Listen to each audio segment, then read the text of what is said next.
Well, hi everyone out there. Well, today I've got a really special guest. His name is Brian Creigh, and he is the founder of Veritas Magazine, which is a bi-monthly magazine which covers all things mind, body, spirit, planet, universe. And Brian regularly brings out health gurus such as David Wolfe, Dr. Bruce Lipton, and Don Tolman to Australia.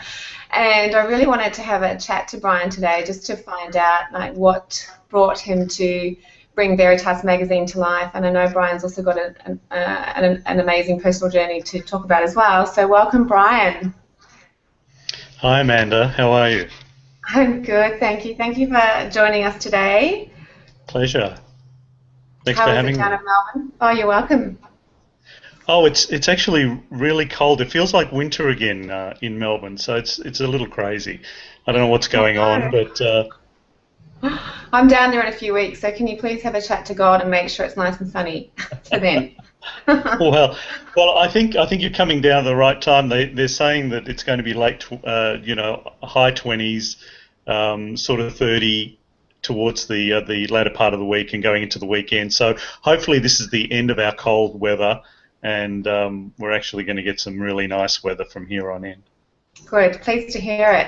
Now, listen, Brian, tell me a little bit about you and what brought you to bring the Veritas magazine to life. Well, I have a traditional background, a business background. I've been involved in projects. I've been an entrepreneur for a number of years. I've been in marketing and finance and those sorts of things. I actually had an idea to put this magazine together because it's always been an interest. All the areas of consciousness have always been an interest for me, and I've always been involved, but personally involved, my own personal journey. And so I was given an idea by a colleague of mine, so I wanted to bring a consciousness magazine into Australia, which I didn't feel that there was anything covering the type of diverse things that we sort of cover in our magazine. There were a lot of other magazines that delved into different pockets of what we delve into, but nothing that sort of encompassed what I felt encompassed all the elements of consciousness, so to speak. I know that the sun's shining behind me. Are you able to still see me okay? I can just see it out Yes. the corner of my eye. Yes. You don't want me to move or anything? I'm okay? Yeah? No, it's fine. It makes Melbourne Okay. look really warm and sunny. Yeah, it does indeed. Throw away what I just said. Okay. So I wanted to create a magazine. It was part of a new company that I developed in project development, which is what I'd been doing for a number of years, and this was going to be the first project out of that. From that company, developed from that particular company. But it sort of ended up taking over my life, really. And so I've just immersed myself into the magazine and all the things related to the magazine as well, in relation to consciousness. So I really love what I do, and everything else has taken a back seat. Oh, well, that was going to be my next question, actually, was how do you find that work-life balance when you're running your magazine? I mean, it's as I know, running a business can be all-consuming, and being in the space that we're in, it's probably more important than ever to be healthy and conscious of being rested and have the energy to go. So how do you manage to maintain a sort of sense of normality and balance doing what you do? I'm probably the worst person to ask that question to, because I have not managed to get that one down pat. Even after many years of being in business for myself, Yeah. I just can't seem to really get that work-life balance. I'm a very passionate person. When I do something, I tend to immerse myself completely into what I'm doing, and I tend to focus. What some people around me would say probably too much. And when that element of focus sort of takes over, I tend to eliminate all the other distractions around me, and sometimes that can be sort of friends and family. So which is not great. So I'm getting better at it, but I still haven't managed to really get it quite right. Yes, no, I can sympathise with that. It's very easy to be or consumed by something when you're so passionate about it, which, you know, is fantastic, and it's great to have that, especially when you do it for a living. But it is sometimes to the detriment of friends and family, and I have had, you know, similar issues. And I think this year this year will be the year to try and find work-life balance, and even, you know, setting aside a couple of hours a week for other people and other activities that don't involve work is a good start. Absolutely, and that's, you know, I'm glad you've actually raised that question, because that's one of my New Year's resolutions. Is really, it's something that I've really wanted. I've had a very busy 2013, and I came to the end of 2013, and I headed up to Byron for a week just before Christmas for a major festival up there, and I was completely drained, so I knew then that I needed to actually make some changes this year, and plus I really wanted to spend more time with people and other people outside my staff, and putting a magazine together. I wanted to spend more time with family and friends and colleagues and other things that I'm sort of fairly passionate about. So this is the year.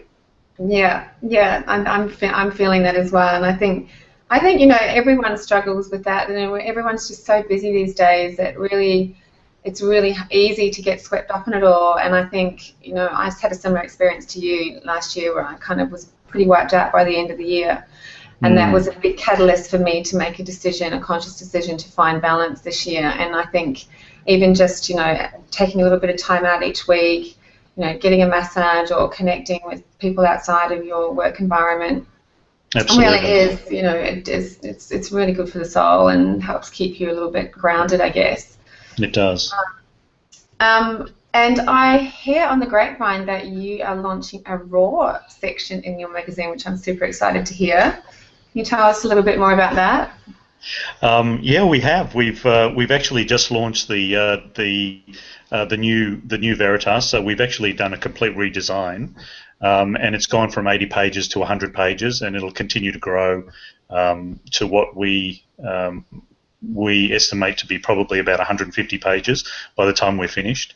And so we've actually sectioned it off into chapters, what we call chapters. And the chapters are the conscious mind, the conscious spirit, the conscious body, the conscious planet, the conscious universe. And we've also added conscious kids, because there's some absolutely amazing kids around the world that are doing remarkable things regarding consciousness. And I was lucky enough to meet a couple of them in Byron for the Uplift Festival, which I attended towards the latter part of the year. And so, and I see that as being hugely important. The kids are the next generation, and they're going to be the ones that continue to evolve our world and who we are as a species.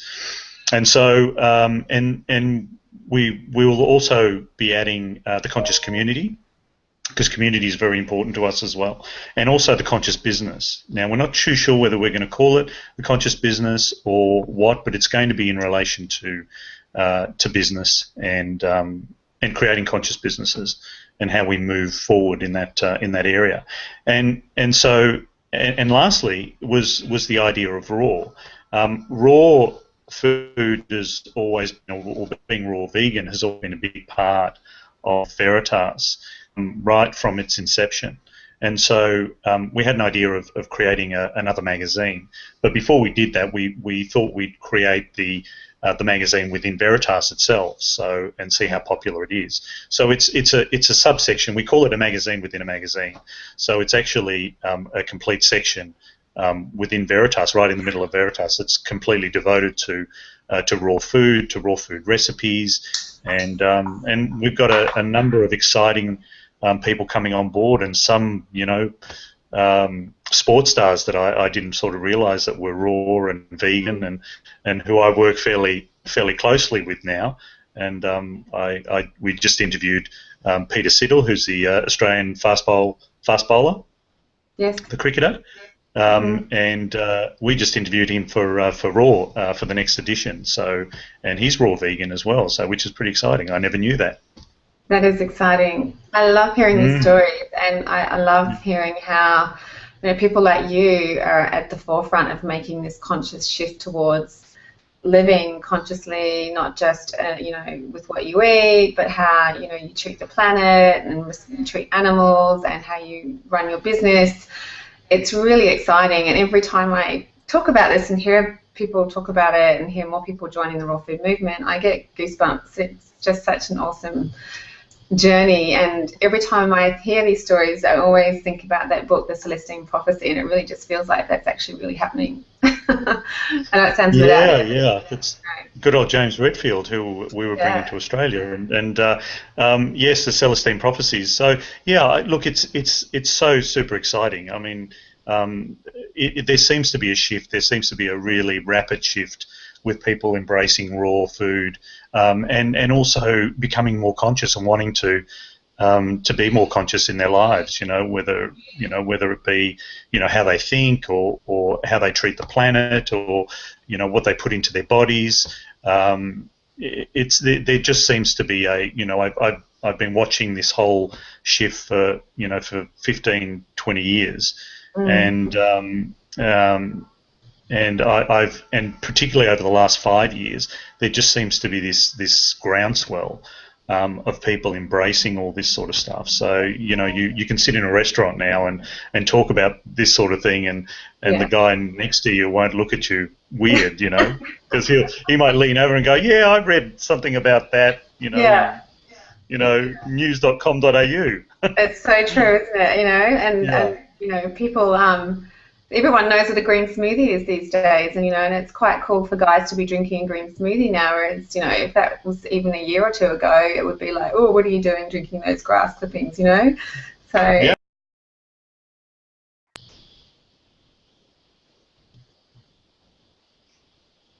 Hey, Brian, are you there? I am. Got your back. Yeah, sorry, I had to just reload there. It cut out again. I don't know what's happening there. So we're live. So what we'll do is we'll just keep going because we've got a really short window, and I know you've got to go. So one last question was, before we died on the internet, was how, tips for our viewers. How can someone stay conscious or make that conscious shift to being more aware? What sort of little things can they do to make those changes to becoming more conscious in our consumable, crazy, throwaway society? I mean, that's a really good question, and probably one that I think about on a daily basis, in regards to how do we educate and how do we get more people to live more consciously. And I think it's people have got to get to that place themselves. And it's funny because people come into consciousness through different areas. Some people come through becoming a raw vegan, and then they find out all the other elements of consciousness. And some people come through the spiritual realm, or maybe the more the things that are going the activist type realm, where there's so many things happening in the world that they feel passionate about changing. So there's different areas where people actually come into consciousness, and once they've come into one area, the beauty is they start to immerse themselves into all the other areas, and they find out about all the things. I don't know. I'm not too sure what it is, but you find that a lot of raw vegans become more conscious, and maybe it's the change of diet, or wanting to live a better lifestyle. So it's a tough one. I think people are becoming more aware of the things that are happening in the world, corporate greed, what the corporations, big corporations, are doing to the planet, from companies like Monsanto and killing our plants and our soil, and GMOs and all these things that are happening. And a lot of people are very passionate about those sorts of things. Yeah. So a lot of people are waking up to, pharmaceutical companies and large corporations and really what's going on. So we've really got to go back to community. Community. We're hoping to launch a few other initiatives in regards to community in the next 12 months or so, because it's a big part of what we're about. And community is about bringing everything back to becoming small again. Supporting each other through our own endeavours, as opposed to relying on multinationals and corporations and all those sorts of things. So I see that this is it. We're in the infancy of all this, and eventually that large corporations will have had their day, and I think that there'll be a complete turnaround. People will start to shun multinationals, large corporations, go back to small businesses, to communities, supporting one another, helping one another, and at the end of the day, it's all about love. That's what consciousness is. Bruce Lipton talks about the staying in the conscious and the creative and love space, as opposed to what he calls our programs. When we're not conscious, we actually behave according to the programs, and they're the things that we've been brought up from family, friends, and all those sorts of things to believe about ourselves. And when we become more conscious, we're in the creative and love space. And once we get into that space, everything is possible. Everything is possible. I agree, and it's something that I feel that would be great if we can get this into the grassroots level, or even start to educate children on this, because I think the education system that we've got right now really doesn't allow for that consciousness to grow. We're not taught that at schools, and really it's only because of the internet now, I think, these days, and that the truth of how the world really is actually coming out, and this is what's creating the shift. So it's interesting that it's happening. So maybe one day we'll have that happening. The kids will be educated the way they should be, or have it included in the curriculum. Absolutely, I really do. I hope that there is. There are some alternative schools out there that do sort of tread lightly in some of those areas, but probably not enough of it. So I think that kids need to really hone their creativity.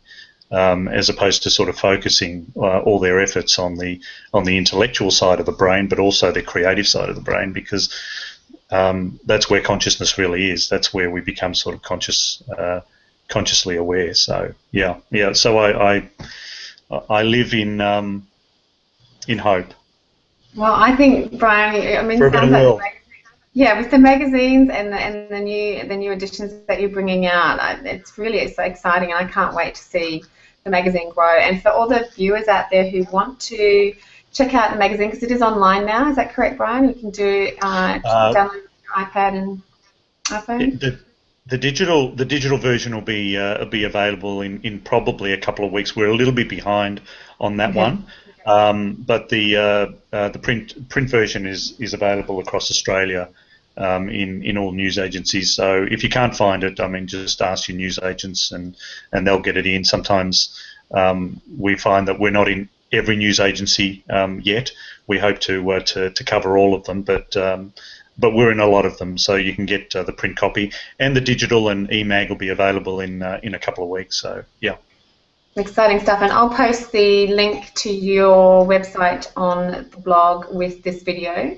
And for anyone watching the video right now, their website's awesome. It's got loads of great content on there, lots of interesting articles and information. So head to the veritasmagazine.com. Is that correct, Brian? That's the one. Yep. Veritasmagazine.com. Yep. Awesome. Well, great. Thank you for hanging out with me today, Brian, on Google Hangouts. It's been so much fun chatting. Pleasure. Thanks, Amanda. I really appreciate you having me on. No problem, and hopefully we can catch up again and have a bit more chats and see how we're going with your new launches of the conscious sections and the raw section. I can't wait to see it. Yeah, it's really exciting. It's evolving really nicely. Sounds good. All right, well, enjoy the sunny weather in Melbourne, Brian. We'll speak to you soon. Thanks, Amanda. Talk soon. Thank you. Bye. Bye.